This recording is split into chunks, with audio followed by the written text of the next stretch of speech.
Good afternoon, everyone. Thank you for attending this virtual T-level event for employers. The session will begin shortly. We're just waiting for everyone to join online at the moment. If you have any questions, just pop them in the Q&A box and our panelists will answer them at the end of the session. If you have any technical problems, please just pop them in the chat box and we'll do whatever we can to support you. This session will also be recorded, so if you do come into any technical problems or you lose your internet, please don't worry, we will circulate this after the event.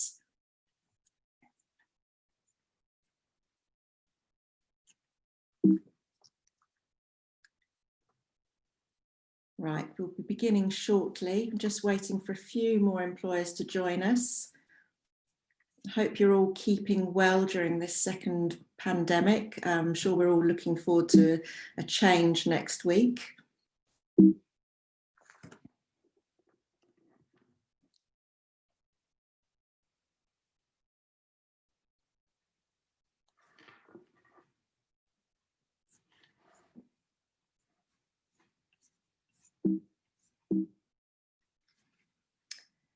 Okay, I think we will make a start. No, I think we've got a few more. We're just going to wait. So if you wouldn't mind just hanging on for another 30 seconds while we wait for a few more to join us. As I mentioned, if you have any questions, please pop them in the Q&A box and we'll answer them at the end of the session. And if you have any technical problems, please let us know in the chat box. We will also be recording this session.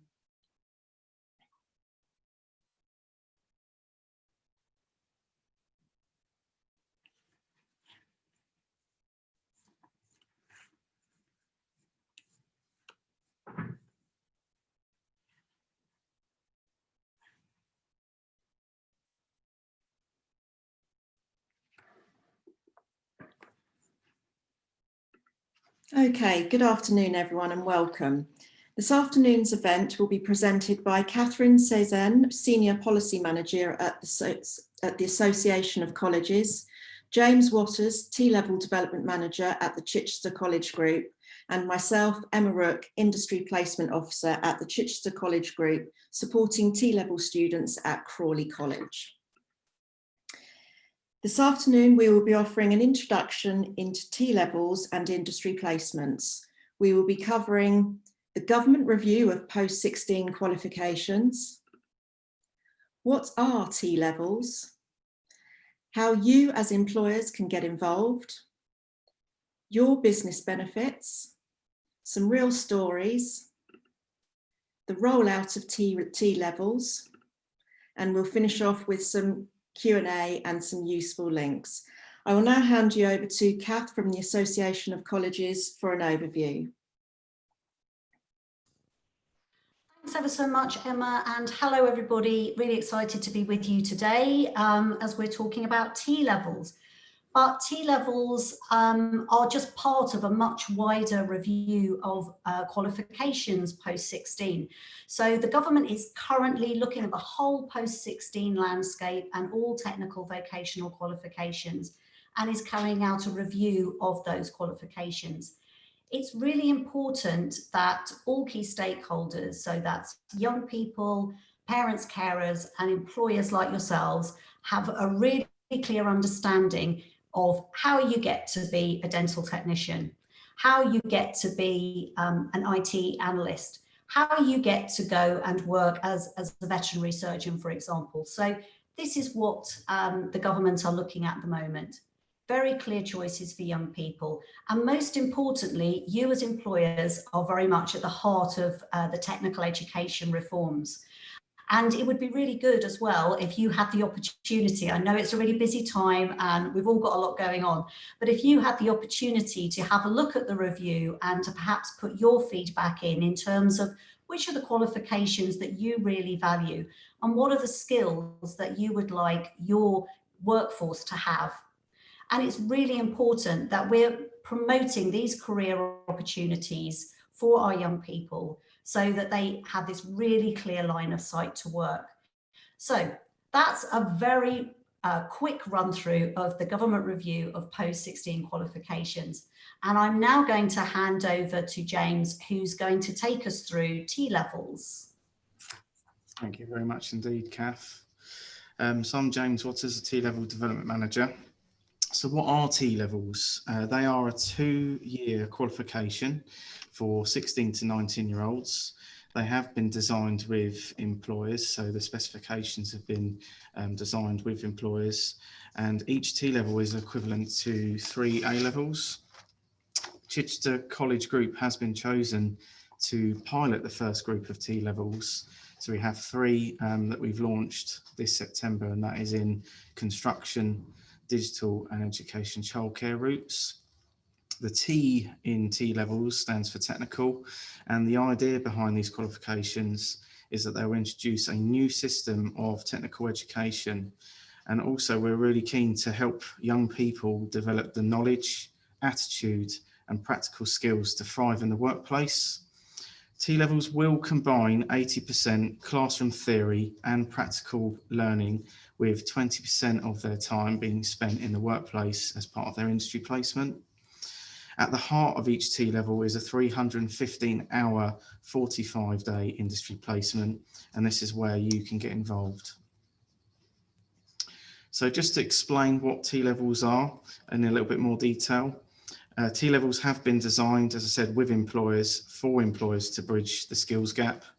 The actual structure of a T-level, so if we look at the top section there where we're looking at the technical qualification, and it actually includes the core theory, concepts and skills for an industry area. And we've also got the occupational specialism, which is the skills and knowledge for an occupational career. There are maths and English and digital skills embedded throughout every single T-level that will be delivered.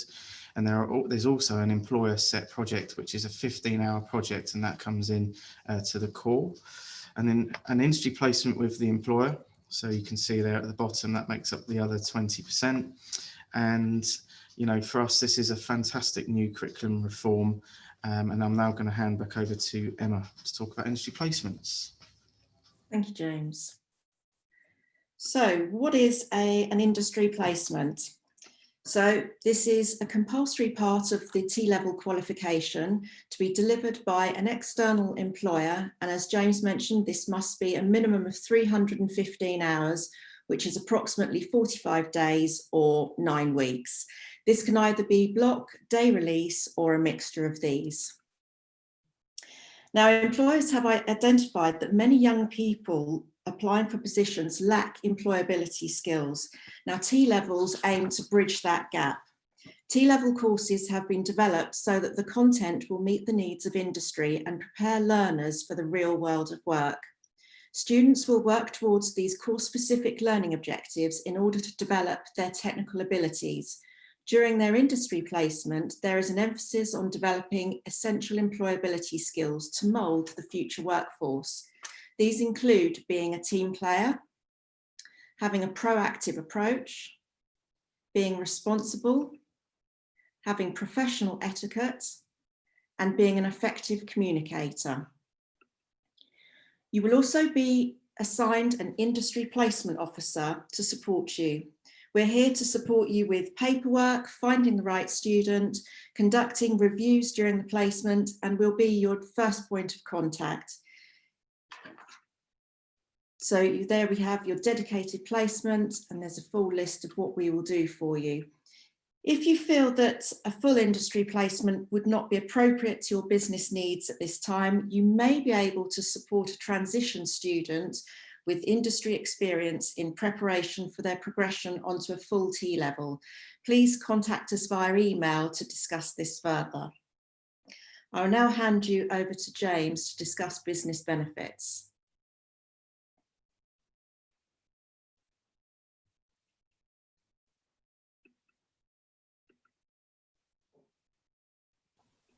James, you're on mute. Apologies, we seem to have a slight technical issue here. If you could just bear with us. So what would be the benefits for you as a business, and how is this going to help you? There are a number of associated direct and indirect benefits for employers by integrating T-level industry placements into their corporate strategy. These include industry placements. They are an ideal solution for entry-level skill shortages. Help to develop the leadership skills of your staff by providing opportunities for them to supervise an industry placement student. Your partnership with the college can connect you to a pipeline of talented young people and develop your own network of potential employees.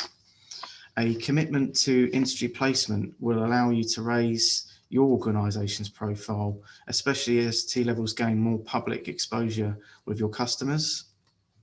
And by influencing the learning pathway for your young people entering your industry, you will upskill your potential future workforce with the employability skills, as Emma was talking about just a moment ago, and that will be there for years to come.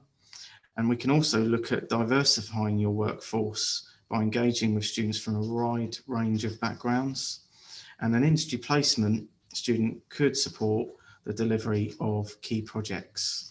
I'm now going to hand you back over to Emma. Thank you. As T-levels start rolling out, more than 2,000 employers are already working with local colleges across the UK to offer industry placements. Let's hear what employers that are already saying about T-levels and industry placements.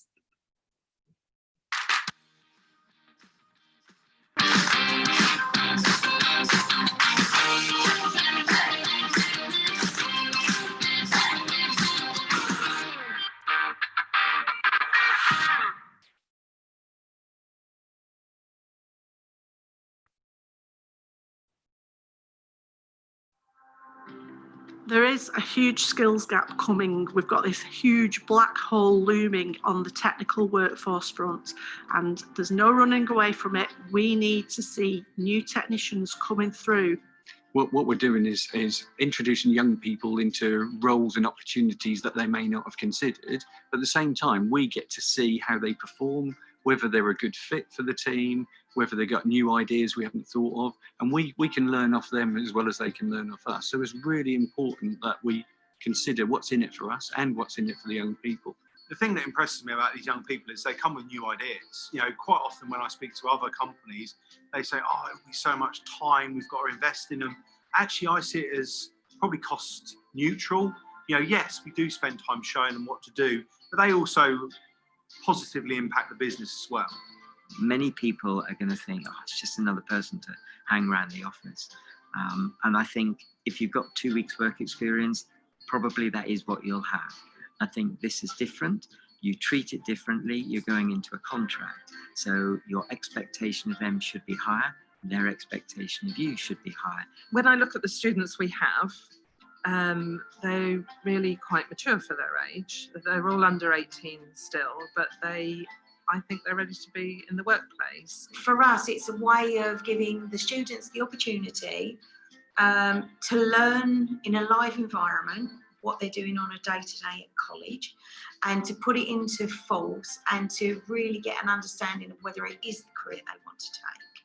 What we're getting out of it is our staff of the future, our site managers, our quantity surveyors of the future from this area, and then they can expand. They can go where they like once you get into construction. I mean, it's just the doors are open. One of the things I'm really passionate about is making sure we've got young people with digital skills that are transferable from one organisation to another. So if we engage as a large employer in Norfolk, hopefully others will follow our lead, and we'll encourage people to take up these placements and bring young people into their organisations. If you want to get the workforce of the future, you need to engage with them at an early stage, otherwise they'll go somewhere else. The investment needs to be made by us, because I think whilst there's huge benefits for the students, I think there's even greater benefit for the firm.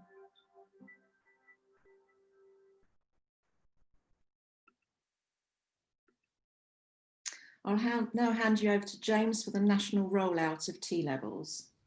Thank you very much, Emma. So this slide just gives you a visual of the current national rollout of T-levels.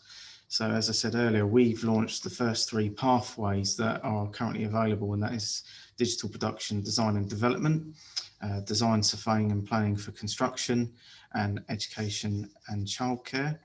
We're currently in the process of developing new technical qualifications for September 21 delivery, and that will see the introduction of the other remaining pathways in construction, so building services engineering for construction, on-site construction, the other 2 pathways in digital, so that's digital business services and digital support services, and also the introduction of the health and science route, so we'll have the health, the healthcare science and the science pathways. From autumn 2022, we'll see finance, accounting, management and administration and the engineering pathways being introduced, and then the final year of the national rollout will see all of the land-based subjects such as animal care and management, agriculture, all of the creative subjects, media, and all of the service industries as well, and the last 2 business route pathways, legal and human resources. And then T-levels that will be available at CCG from September 2021. I just want to highlight the key. So in blue, all of those subjects highlighted with the blue icon are the courses that students will be able to apply for and can start studying at Chichester next September. And there are a number of courses in purple that will be available at Crawley College, and those in pink will be available at our Haywards Heath College. Please note that these courses are subject to change, and I would highly recommend that you, when you get an opportunity, to take a look at our individual college websites for any updates. Thank you very much, and now I'm going to hand you back over to Emma. Thank you, James. So I thought it'd be really useful to share with you as employers some of the questions that I get asked from employers when we're discussing industry placements. And the first one, which is asked nearly all the time, is, do I need to pay the student? Now, the simple answer to that is no, there is absolutely no legal requirement to pay the student at all. However, if you would like to support the student with their travel costs or lunch, then that's, completely at your own discretion. Will there be lots of paperwork? Again, no. We've done our very best to make sure that all documents will be given as templates and pre-filled where possible to minimise your workload and the amount of paperwork required. What support will you receive? As I mentioned earlier in the presentation, you will be allocated an industry placement officer who will support you in the setup of the placement, from dealing with the admin to helping you find the right student. And once the placement begins, we will continue to provide support for both the student and the supervisor in the industry placement. Now, the question is, how can I balance this with core business activities?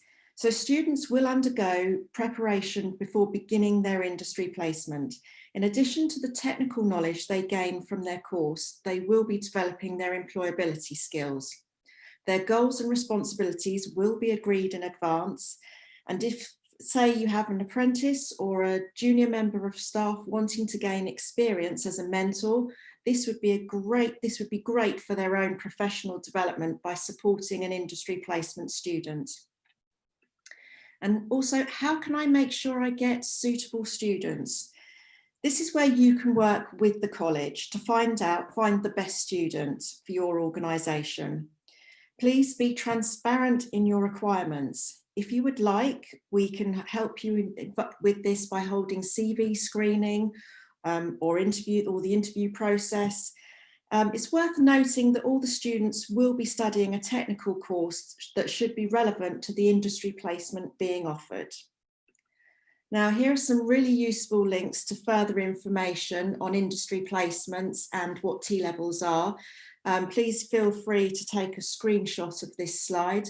As I say, we will be sending out these slides as well at the end. I'll now hand you over to James. Thank you. Thank you, Emma. So, as you can see, all of our team are on LinkedIn. So this is us as a team, a newly established team at Chichester College Group, reaching out. You know, you're very welcome to connect with us. You know, we're really keen to share any regular T-level updates, you know, specifically by area that we're working in, or if there's anything that you'd like from our subject experts, you know, we can put you in contact with them as well. And, you know, we're really keen to welcome employers on board, especially where we're designing new curriculum. So looking at how we can collaborate and, you know, get our curriculum plans endorsed by like-minded employers. Next slide, please. And just wanted to take this opportunity to thank you very much indeed for your time this afternoon in attending this event. I'd also like to thank Kath from the Association of Colleges for joining us this afternoon. And now is the opportunity to open the floor for any questions that you may have, and we'll do our very best to answer those as best as we can. And we will use the chat function to take a look at what's been raised.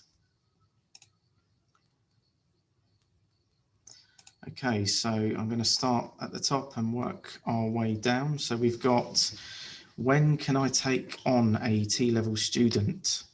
Does it have to be during college term time? I feel like, Emma, that's a good question for yourself, if that's okay.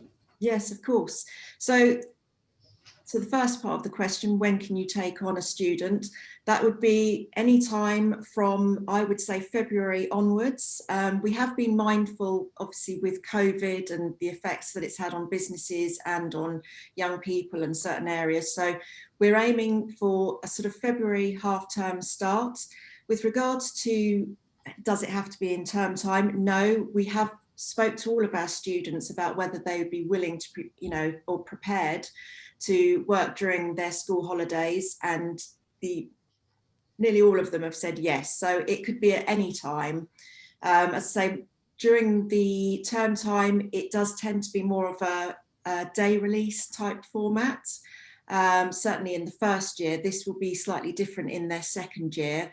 So they will be available during the holidays as well. Thanks, James. Thank you very much. Now, next question.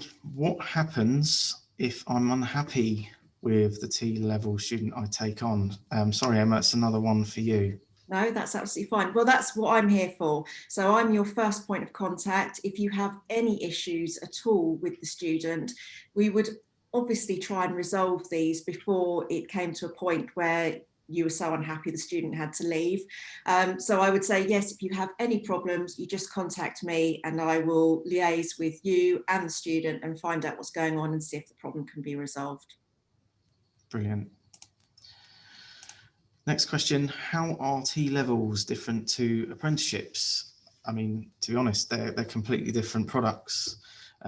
So the kind of FE sector at the moment, we have obviously A-levels, vocational courses, but essentially the difference between T-levels and apprenticeships is that it is a complete reverse. And also students are in full-time education on a T-level program, whereas obviously on an apprenticeship they're in employment, and you know there's 20% of the time that they'll spend out in the workplace and 80% of the time they'll spend in the college. Obviously the apprenticeship model is the complete reverse of that, so actually it can complement quite nicely. And I think also as well it's the way that they're taught and assessed. T-level students will be assessed through examinations. They'll have 2 exams that they'll have to sit, and also an employer set project as well. And also in the second year they have their occupational specialism. So there are key differences, but it's another option for students looking to leave school and come in as a direct entrant.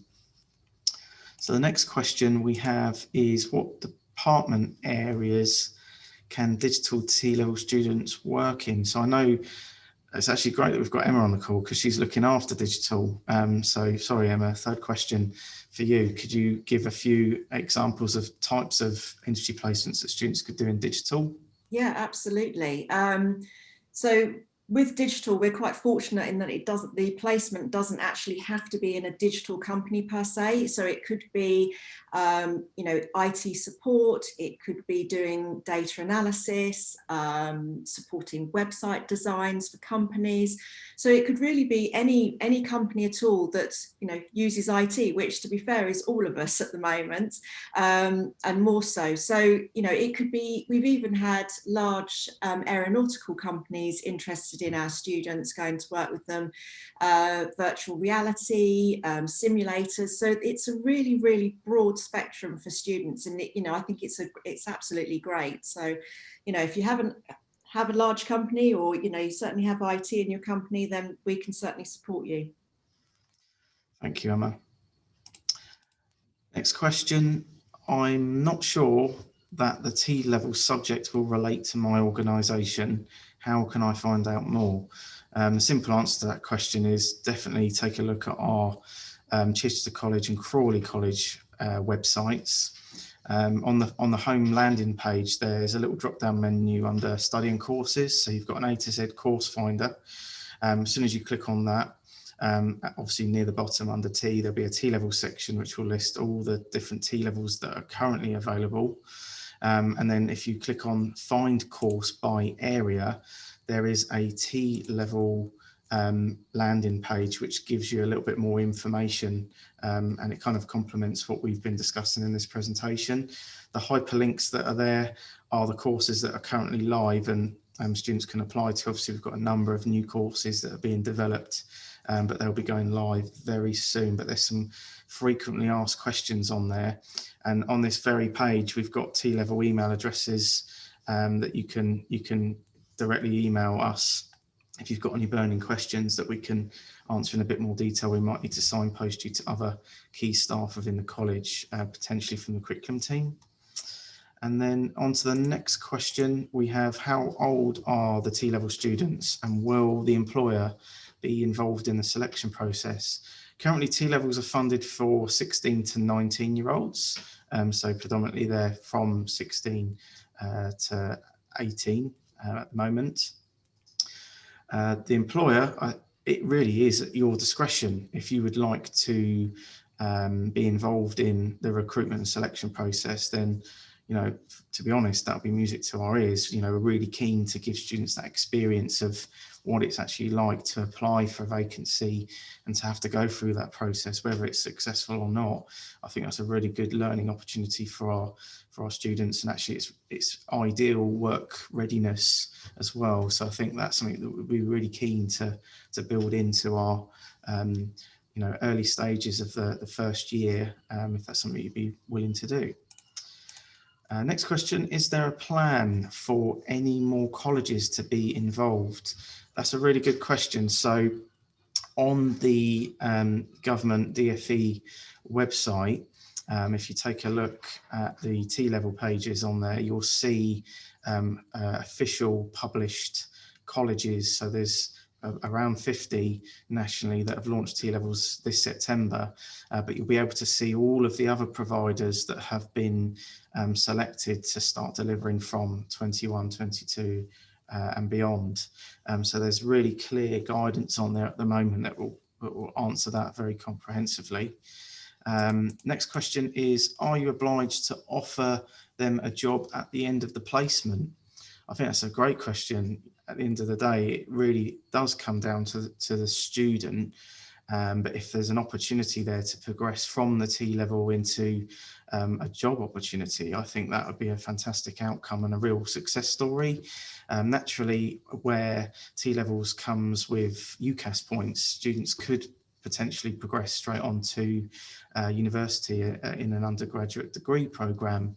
However, it's not to say that after they've completed that higher level study that they may want to still come and work with you later on down the line, or potentially there might be an apprenticeship or a higher level apprenticeship that they might want to do with your company as a progression as well. So I think that's something that, you know, we're really excited about, is where students can take their career in terms of next steps, and that, you know, we'll be really open to any suggestions that you may have.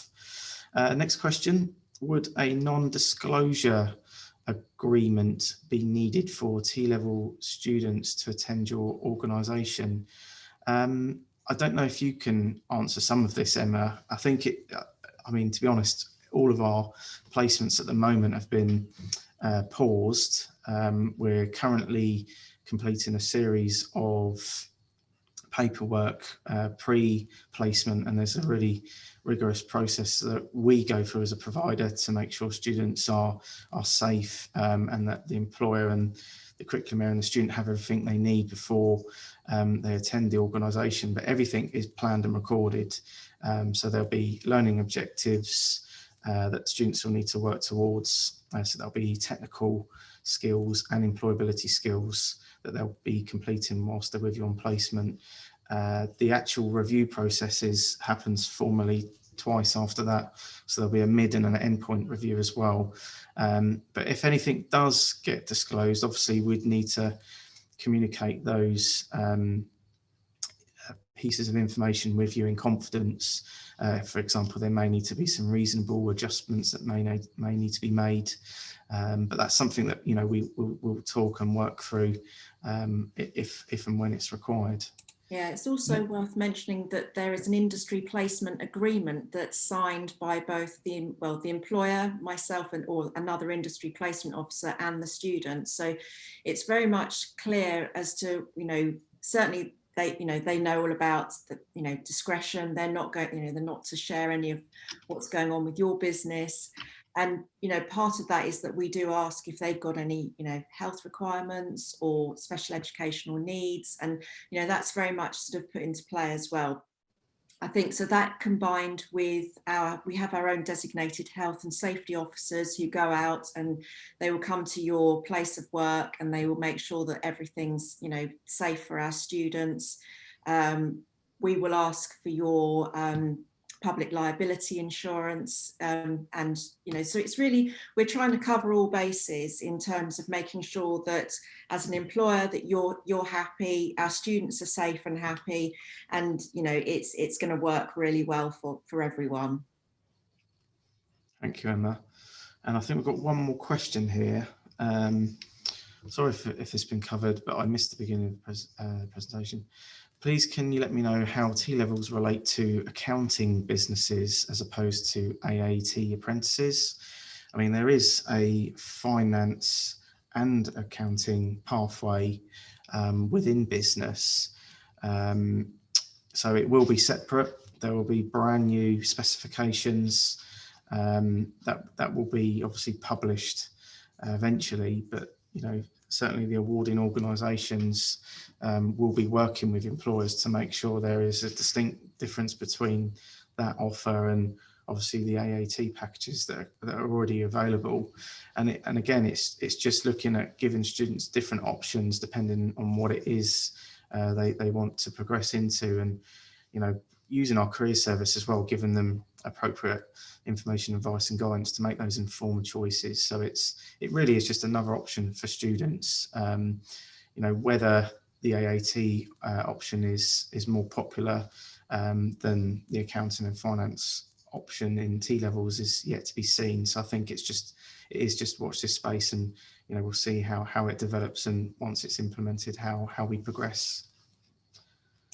Perfect. I don't think we've got any more questions. So, you know, this is the final opportunity if you do have any. But as you can see there, you know, there's my email, Emma's email, and our T-level email addresses, which you're very welcome to drop us a line to follow up if you want to meet, or, you know, arrange a virtual call, something like that. That'll be fantastic. But as I said, thank you so much indeed for your time this afternoon. I really hope you found the session useful, and yeah, have a great evening, and take care. Thank you.